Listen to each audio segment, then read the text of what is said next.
ہزاروں سال نرگس اپنی بے نوری پہ روتی ہے، ہزاروں سال نرگس اپنی بے نوری پہ روتی ہے، بڑی مشکل سے ہوتا ہے چمن میں دیدور پیدا۔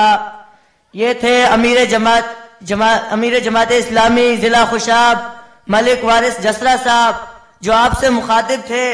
اب میں جامعہ دارالاسلام کے ابتدائی اور پائنیئر استاد جو حال ہی میں آسٹریلیا سے پی ایچ ڈی کر کے آئے، جامعہ دارالاسلام کے دام درم سخن تعاون کار پروفیسر عطا اللہ چودھری صاحب کے پرسر ارجمن فرزند دل پسند ڈاکٹر حافظ حمداللہ صاحب کو دعوت دیتا ہوں کہ وہ آئیں اور اپنے افکار کی روشنی سے سامعین کے قلوب و اذہان کو منور فرمائیں، نیز بتائیں کہ جامعہ دارالاسلام کا اگلا لائحہ عمل کیا ہوگا۔ ڈاکٹر حمداللہ صاحب۔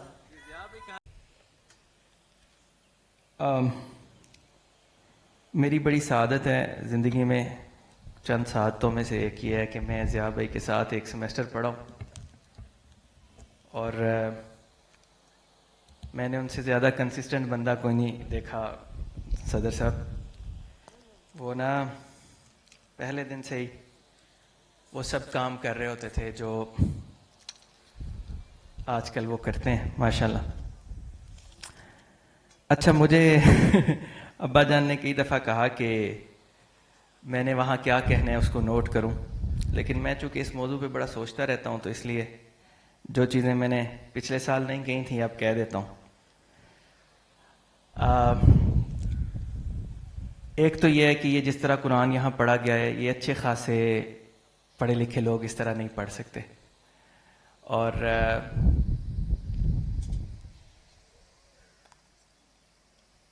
میں اس پہ یہی بہت بابرکت کام ہے، اس کے علاوہ بھی کوئی کام نہ ہو تو یہی بہت بابرکت کام ہے۔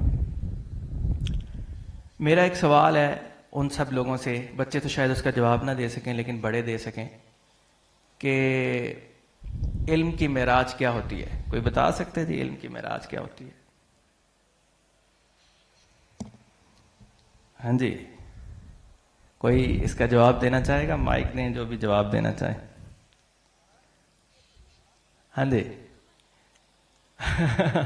عمل تو اچھی بات ہے، راس الحکمت مخافت اللہ بھی اچھی بات ہے، لیکن کسی عالم کو بڑی خوشی ہو اور وہ سر خوشی میں کہے کہ یہ تو یہ علم کی معراج کیا ہوتی ہے جی؟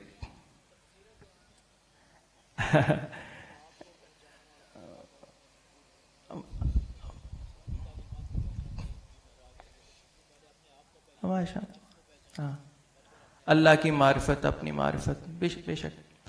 اچھا جی، بہرحال چونکہ اسپیشلائزیشن کا دور ہے تو میں سب اسپیشلائزیشن کی بات کر رہا تھا، علوم کی بات کر رہا تھا۔ علم میں معراج یہ ہوتی ہے کہ کسی خاص مسئلے میں آپ کو رسول اللہ کی رائے کا علم ہو جائے صلی اللہ علیہ وسلم، ٹھیک ہے نا جی؟ اور اس کا مطلب یہی نہیں ہوتا کہ وضو میں ان کی رائے کا علم ہو جائے، اس کا مطلب یہ ہوتا ہے کہ فائنینس میں بھی ان کی رائے کا علم ہو جائے، اور ہر سامنے آنے والے مسئلے میں رسول اللہ کی رائے کا علم ہو جائے۔ ہمارا سب سے بڑا عالم مجتہد ہوتا ہے نا، تو اس کو وہ کیا کر رہا ہوتا ہے مجتہد، کہ وہ گیون سچویشن کے اندر رسول اللہ کی رائے کو پہنچنے کی کوشش کر رہا ہوتا ہے، ٹھیک ہے نا؟ اور اس رائے تک پہنچنے کا طریقہ فقہ میں ہم نے بنایا ہوا ہے، اس کے بہت سارے اصول ہم نے بنائے ہوئے۔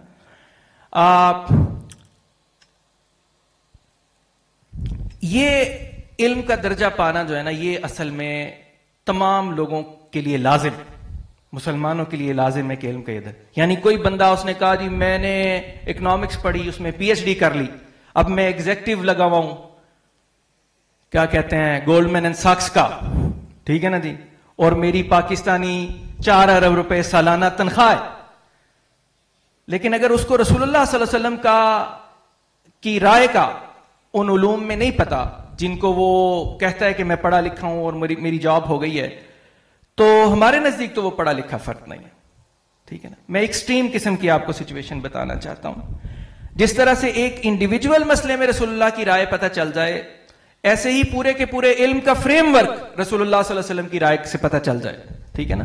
اکنامکس کا پتہ چل جائے، سوسیولوجی کا پتہ چل جائے، فلسفے کا پتہ چل جائے، یہ علم کی معراج۔ یہ نہیں ہے کہ جو آج کل ہم عام طور پہ سمجھتے ہیں کہ علم کی معراج ہو گئی۔ اسی طرح سے یہاں بچے قرآن پڑھ رہے تھے. جو بھی لوگ قرآن پڑھتے ہیں میں ان کو عام طور پہ کہتا ہوں کہ تمہارا فہم قرآن اس دن مکمل ہو جائے گا جس دن تم عرب جاہلی کی طرح قرآن کو سمجھ سکو گے.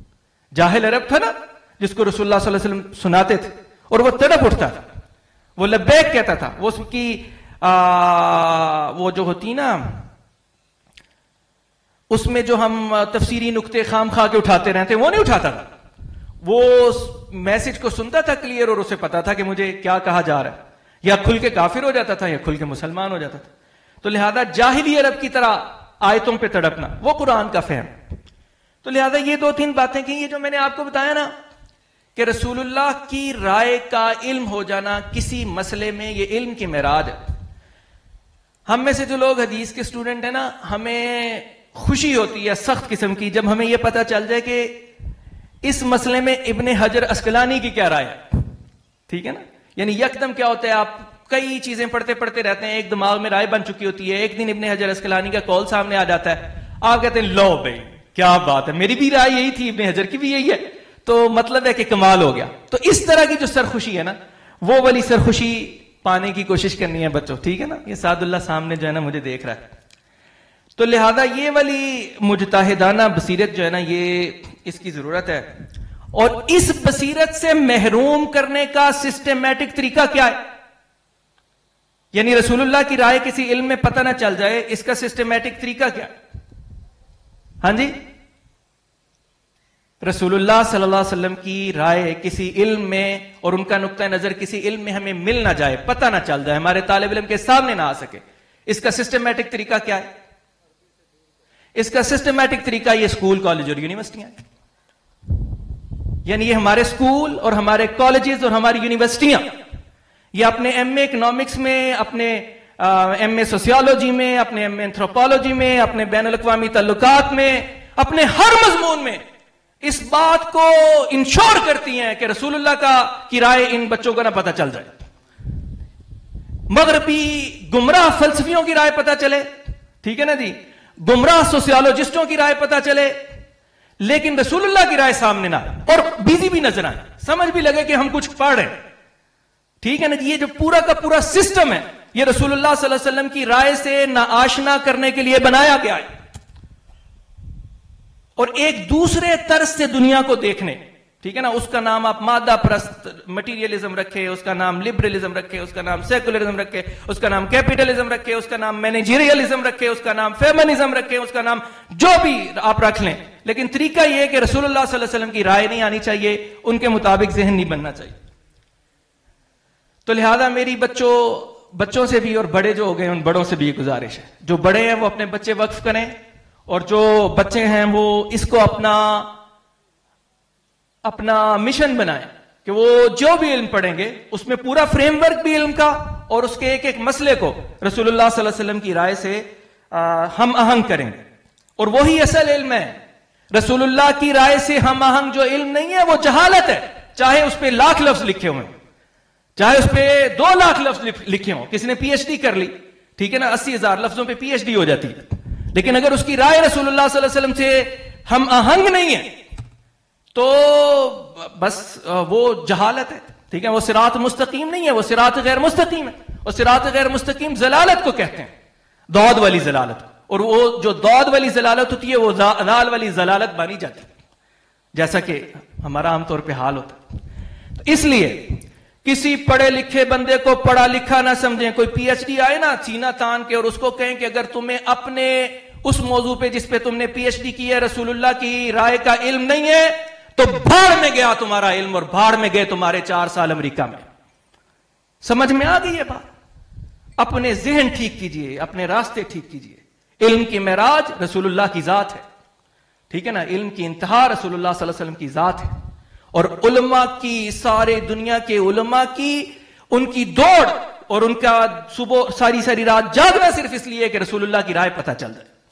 اور اس کے علاوہ اگر کسی اور کی رائے معلوم کرنے کے چکر میں آپ نے پی ایچ ڈی کیا ہے تو ٹھیک ہے, 17ویں گریڈ کی نوکری کرو, مر جاؤ. اور اس سے اگلی بات میں آپ لوگوں سے کہنا چاہتا ہوں کہ ہم عام طور پہ رسول اللہ صلی اللہ علیہ وسلم کی رائے کو معلوم کرنے کے بعد دنیا میں عملاً اس کو قائم کر دینے والے لوگ ہیں. رسول اللہ کی رائے کو جاننا اور پھر اس کو قائم کر دینا، اس کو اقامت دین کہتے ہیں، اس کو حکومت الہیہ کہتے ہیں، اس کو اسلامی نظام، جو بھی آپ اپنا نام رکھنا چاہیں کہتے ہیں، اس کو اعلاء کلمت اللہ کہتے ہیں، اس کو اظہار دین کہتے ہیں. ٹھیک ہے نا، کوئی بھی اصطلاح رکھ لیں. اس کو امر بالمعروف کہتے ہیں، اس کو نہی عن المنکر کہتے ہیں، اس کو جو بھی کہہ لیں. عام طور پہ میں بچوں سے کہتا ہوں کہ یار یہ اکنامکس جو ہے نا یہ بالکل غیر اسلامی ہو گئی ہے، تو اس کو اکانومی کو اسلامائز کرتے ہیں، تو وہ کہنا میں ایم اے اکنامکس کرنا. تو آج اس غلط فہمی کو میں ختم کرنا چاہتا ہوں. دیکھیے دو طرح کے لوگ ہوتے ہیں، ایک ہوتے ہیں کہ یہ مینیجر شینیجر ٹائپ، ٹھیک ہے نا، جنہیں ایک سیٹ مل گئی، اس سیٹ پہ بیٹھے ہوئے ہیں اور وہ کام کرتے چلے جا رہے ہیں، ٹھیک ہے نا. اور ایک وہ لوگ ہوتے ہیں جنہوں نے نظام کے پیراڈائم، فکر کے پیراڈائم کو پہلے اور پھر عمل کے پیراڈائم کو تبدیل کرنا ہوتا ہے. ایک پرانی دنیا کو توڑ کے اس سے ایک نئی دنیا تعمیر کرنی ہوتی. وہ جو مجتہدانہ فکر والے لوگ ہوتے ہیں نا، وہ اسلام کے اندر اکنامکس پڑھنے سے نہیں بنتے، وہ تفسیر، حدیث اور فقہ میں رسوخ پا کے پھر اکنامکس پڑھنے سے بنتے ہیں. میں آگے جا کے اس کی ایگزامپلز آپ کو دیتا ہوں. یعنی دیکھیں نا جی، سید مودودی رحمۃ اللہ علیہ سب سے بڑا مجتہد ہے، سب سے بڑا امام ہے، اس نے پیراڈائم توڑ کے رکھ دیا ہے، مغرب کا بھی اور مشرق کا بھی. تو وہ کس چیز کے عالم تھے؟ تفسیر، حدیث اور فقہ. تفسیر، حدیث اور فقہ نہیں پڑھی انہوں نے کوئی دوسرا علم، اور نہ کسی دوسرے علم کو پڑھنا چاہیے اگر آپ اسلامی مجتہد بننا چاہتے، اگر اسلام کی طرف سے علم کے جہاد میں حصہ لینا چاہتے. کوئی بندہ وہ، میں آپ کو یہاں پہ کہنا چاہوں گا یہ بڑا خطرناک ہوتا ہے کہ کوئی جامع کسی کی نظر نہ ہو تفسیر، حدیث اور فقہ پر، اور وہ کسی ایک جزئیے کو اسلامائز کرنے کی کوشش کرے، تو اس کا میکسیمم رزلٹ یہ نکلتا ہے جو یہاں اسلامی بینکاری کا نکلا ہے. چونکہ پورا نظام نہیں سمجھ رہا تھا، جزئیے میں گیا اور اس نے کہا یہاں پہ میں ایک چیز کو ٹھیک کرتا ہوں. کیا ٹھیک کر لیا؟ کیا آج بھی روپیہ نہیں گرتا؟ گرتا ہے. آج بھی مہنگائی نہیں ہوتی ہے. ٹھیک ہے نا، جزئیے کو آپ ٹھیک کریں گے تو آپ اس نظام کے کوئی مزید کیا نام ہے ایک جسٹیفیکیشن فراہم کر دیں گے. میں بہرحال اس میں نہیں جاتا، وہ پھر بات ہو جائے گی دوسری قسم کی. لہذا میں آپ لوگوں سے گزارش کرنا چاہتا ہوں کہ اگر آپ اسلام کے مطابق علم اور فکر کی اور فلسفے کی اور عملی زندگی کی تعمیر کرنا چاہتے ہیں تو تفسیر اور حدیث اور فقہ اس کے اندر رسوخ پیدا کیجئے. اپنے بچوں کو مفسر، محدث اور فقیہ بنائیے. بھاڑ میں گئے ڈاکٹر اور انجینئر، کرائے پہ لے آئیں گے. سارے آسٹریلیا میں انڈیا کے ڈاکٹر علاج کرتے اور پاکستان کے ملازم بلا لیتے.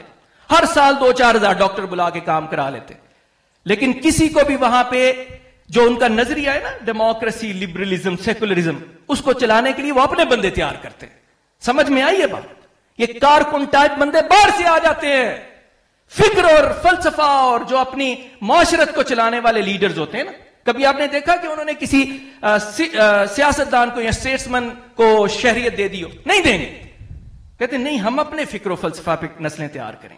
ہاں، نیچے ڈاکٹر، انجینئر ہر سال لاکھوں کو وہ دیتے ہیں، اور آئی ٹی ورکرز کو، اور حتیٰ کہ یہ گارڈن کا یہ جو بال کاٹنے والا ہوتا ہے، کیا یہ گارڈنر جو ہوتا ہے، یہ بال کاٹنے والا، یہ باہر سے بلا لیتے. تو لہذا میری آپ لوگوں سے گزارش ہے کہ ڈاکٹر انجینئر بھی بنائیں یار. ہم مریض ہو جائیں گے تو پھر وہ بھی ہمارا علاج کریں گے، لیکن فکر و فلسفہ، رسول اللہ صلی اللہ علیہ وسلم کی رائے کو جاننا، ٹھیک ہے نا، وہ ان علوم میں ہوتا ہے جن علوم سے رسول اللہ صلی اللہ علیہ وسلم نے تعارض کیا ہے. اور جن علوم سے رسول اللہ صلی اللہ علیہ وسلم نے تعارض کر لیا ہے ان میں رسول اللہ صلی اللہ علیہ وسلم کی رائے کے علاوہ ہر رائے جہالت ہے، غیر صراط غیر مستقیم. ایک اور بات جو میں کہنا چاہتا ہوں وہ یہ کہ دیکھیں جی، ہم مسلسل سید مودودی رحمۃ اللہ علیہ کی پکار پہ ہم ابھی تک ریئیکشنری سائڈوں سے آتے ہیں. یعنی ہمارا اپنا بچہ 16 سال کالج یونیورسٹی میں جاتا ہے، وہاں لبرل ایجوکیشن پڑھتا ہے، سیکولر ایجوکیشن پڑھتا ہے، اور پھر ہم کہتے ہیں اب تو جمعیت کا رکن بن جا، جمعیت والے تمہیں ٹھیک کر دیں گے، یہ جماعت کا رکن بن جائے. تو لہذا یہ کیا ہوا کہ مین سٹریم آپ نے کافروں کے والے کی ہوئی ہے، اور اس میں سے ایک ایک بندہ چنتے ہیں کہ اچھا تم ادھر آ جاؤ، تم ادھر آ جاؤ، تم ادھر آ. ایسا نہیں کرنا. رسول اللہ صلی اللہ علیہ وسلم نے 23 سال کی زندگی میں جہالت کو مین سٹریم سے نکال کے اسلام کو مین سٹریم بنا دیا. یہ کام ہے کرنے کا. ورنہ یہ کہ بس ریئیکشنری طریقے سے کام نہیں چلے گا. آپ میں سے اگر کسی نے بچپن میں پانی لگایا ہو نا تو اس کو یہ پتہ ہے کہ پانی ٹوٹ جائے تو باہر سے نہیں باندھا جاتا، اندر سے جا کے باندھا جاتا ہے. تو آپ نے اندر جو مین سٹریم ہے نا اس کو جا کے آپ نے بالکل تبدیل کر دینا ہے. یہ میری گزارش ہے اور انشاءاللہ ہم اس کو کر دیں گے. میں آپ کو ایک دو مثالیں دینا. یہ میں آپ جو کہہ رہا تھا نا کہ کنٹینٹ اسلامائز کرنا یہ کتنا ضروری ہے، یہ میں بات آپ کو سمجھانے کی کوشش کر رہا تھا. ہمارے یہاں پہ کئی حافظ بچے ہوتے ہیں. کنٹینٹ کی اہمیت سن لیں جناب کہ کنٹینٹ اسلامائز کرنا، کنٹینٹ اسلامی تفسیر حدیث اور فقہ کو کنٹینٹ میں لے کے جانا. ہمارے بچے ہوتے ہیں نا حفظ والے، یہ اکثر بے نمازی ہوتے ہیں. حافظ ہوتے ہیں لیکن بے نمازی ہوتے ہیں، چونکہ انہوں نے قرآن کریم کو حفظ کیا ہوا ہے، ٹھیک ہے نا. لیکن آپ نے درس نظامی والا بچہ کم بے نمازی دیکھا ہوگا، ٹھیک ہے نا، اس وجہ سے کہ اس نے کنٹینٹ کو سمجھ لیا ہوتا ہے جو نمازی بنا دیتا ہے. یہاں پہ عام طور پہ اسکولوں والوں سے میں گزارش کرتا ہوں، یہ پیچھے غزالی کے مینیجرز بھی ہیں اور سب لوگ ہیں انشاءاللہ، تو میں اسکولوں والوں سے کہتا ہوں کہ بڑا اسکول کھول لیا ہے، 2-4 لاکھ روپیہ آپ کا ہو گیا کمائی، تو اللہ کے سامنے جواب سن لو. جو بچے بے نمازیوں کی ایک نسل پیدا کر رہے ہو اللہ کے سامنے جواب دو. وہ کہتے ہیں ہم زور پڑھاتے ہیں نہیں مسجد میں. میں نے کہا نہیں، اس طرح نہیں نمازی بنتے. کلاسوں میں قرآن حدیث اور فقہ پڑھاؤ، اتنا کنٹینٹ اسلام کا پڑھاؤ کہ وہ بچہ نمازی ہو جائے. اور یہ ذمہ داری، ٹھیک ہے نا جی، اسکول کی تو ذمہ داری ہی ہوتی ہے. ہم باہر ملک تھے تو انہوں نے کہا اسکول کا کیا کام ہے ڈاکٹر انجینئر اور سائنس پڑھائے. اسکول کا تو کام ہے کہ مینر سکھائے، اخلاق سکھائے. اگر سول لا کا کنٹری ہے تو سول لا سکھائے، ڈیموکریسی کا کنٹری ہے تو ڈیموکریسی سکھائے. تو یہ مسلمانوں کا کنٹری ہے، اسلام کا کنٹری ہے، اسلام سکھائے. تو لہذا یہ بات آپ نے ذہن میں رکھنی ہے. یہ میری چند گزارشات ہیں. میں آپ کو آخر میں یہ بھی کہنا چاہتا ہوں کہ اسکول کو سید مودودی رحمۃ اللہ علیہ نے ہمیں بتایا ہے کہ اسکول کو آپ نہ صرف یہ نہ سمجھیں کہ وہ اسکول میں ہم پڑھنے جاتے. اسکول آپ کو نقطہ نظر دیتا ہے، اسکول آپ کو اہم اور غیر اہم کی تمیز دیتا ہے، ٹھیک ہے نا جی. تو اسکول نے یہ تو سکھایا ہے کہ 7 بجے جناب آپ دفتر میں پہنچ جائیں جب آپ کے افسر نے بلایا، ٹھیک ہے نا. آج میں نے اپنے ڈرائیور کو بلایا صبح 4:30 بجے تو اس نے وہ آ گیا، دفتر آ گیا. لیکن اسی ملازم کو 6 بجے نماز نہیں پڑھتا وہ، چونکہ اسکول نے یہ سکھایا ہے کہ نوکری اہم، اسکول نے یہ سکھایا ہے کہ اپنی پیسے جو کمانے وہ اہم، ٹھیک ہے نا. آپ کو میں ایک بات بتاؤں، اور مسلمانوں، آپ کے بچے جن اسکولوں میں جاتے ہیں نا اس میں انگریزی کے 6 پیریڈ ہوتے ہیں اور اسلامیات کا آدھا. یہ سائلنٹ میسج ہوتا ہے، بچے کو ہر ہفتے ملتا ہے کہ اہم اسلامیات نہیں، اہم انگریزی ہے. آپ کو سمجھ نہیں آتی، بچے کی نفسیات بڑی نازک ہوتی ہے، ٹھیک ہے نا. وہ تو اس کو بھی یہ سمجھتا ہے کہ صبح پہلا پیریڈ جو لگتا ہے وہ اہم ہوتا ہے، ٹھیک ہے نا جی. تر و تازہ وقت میں ہم نے انگریزی پڑھنی ہوتی ہے اور آخر میں جب ہم تھک جاتے ہیں تو پھر اسلامیات کی استادی آ جاتی ہے. اور جو ہمارا انگریزی کا استاد ہے وہ بڑا PhD والا ہے اور اسلامیات وہ اصل میں ایک فزکس ہی کی ٹیچر ہے، وہ اسلامیات بھی پڑھا دیتی ہے، ٹھیک ہے نا. تو لہذا میرے عزیزو اس کو آپ سمجھنے کی کوشش کیجئے. اسکول آپ کو نا لبرل بناتا ہے. لبرل کا مطلب ہوتا ہے بے راہ رو بنانا، ٹھیک ہے نا. اس کا مطلب ہوتا ہے بے قید فکر فراہم کرنا. اور آخر میں سروائیول کی جنگ میں لوگوں کو لگا دینا، ٹھیک ہے نا جی. ہر وقت کہ بس مجھے پیسے مل جائیں. اور سروائیول میں مصروف لوگ دوسرے لوگوں کے ساتھ کوئی کوآپریشن نہیں کر سکتے. وہ پھر سروائیول ہے، ہر بندہ دوسرے کو کونی مارنے کے چکر میں لگا ہوتا ہے. تو لہذا میری آپ لوگوں سے یہی گزارشات ہے. اور یہ کیا نام ہے، یہاں قیادت موجود ہے تنظیم اساتذہ پاکستان کی. اللہ تعالیٰ ان لوگوں کو بھی ہمت دے کہ ہم اس کسی طرح سے ان الحاد اور لبرلزم اور سیکولرزم کی فیکٹریوں سے ہم مسلمان بچے پہلے بھی چنتے رہے ہیں، اب بھی اللہ تعالیٰ انہی کی آغوش سے ہمیں چنوائے. اور پھر اس طرح سے اللہ تعالیٰ ہمیں توفیق دے، ان بچوں کو بالخصوص توفیق دے کہ یہ تفسیر حدیث اور فقہ کے عالم بنے اور اس کے تفسیر حدیث اور فقہ کی روشنی میں پھر پوری طرح سے ایک نیا نظام قائم کر دیں جس میں سارے علوم قرآن و حدیث اور فقہ کے تابع ہوں. آخر میں ایک بات ہے جو میں بار بار کہنا چاہتا ہوں، وہ یہ ہے کہ آپ لوگ اردو کو اہمیت دیں. پچھلی دفعہ بھی میں نے تقریر میں کہہ دیا تھا کہ اردو والوں خوش نصیب ہو. آج میں آپ کو ایک اچھی مثال دے کے پھر چھوڑ دیتا ہوں. آپ کو پتہ ہے پاکستان کے سب سے بڑے 2 شاعر جو پاکستان میں مانے جاتے ہیں عام طور پہ، وہ کون کون ہیں؟ ہاں جی، ایک تو علامہ اقبال رحمۃ اللہ علیہ ہو گئے. یہ تو پاکستان سے پہلے تھے نا. پاکستان کے بعد سب سے بڑا شاعر کون ہے؟ یا سب سے بڑا نہیں تو بہت بڑا؟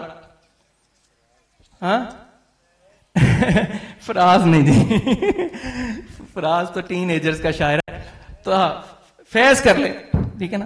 آپ کو پتہ ہے کہ فیض انگریزی کے استاد، انہوں نے انگریزی کو چھوڑا تو وہ فیض بنا، ورنہ لاکھوں انگریزی کے لیکچرر مر جاتے ہیں، وہ بھی مر جاتا.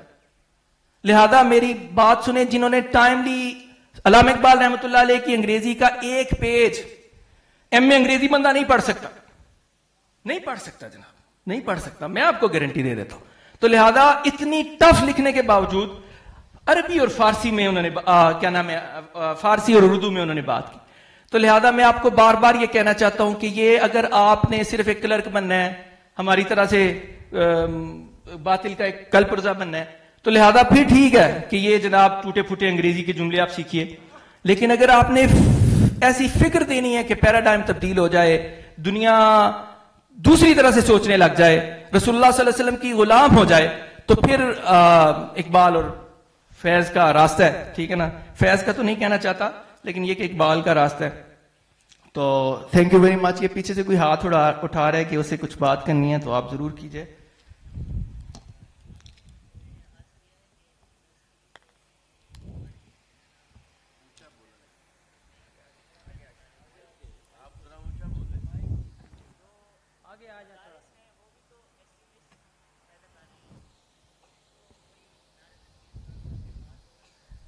بہت اچھی بات ہے، بہت اچھی.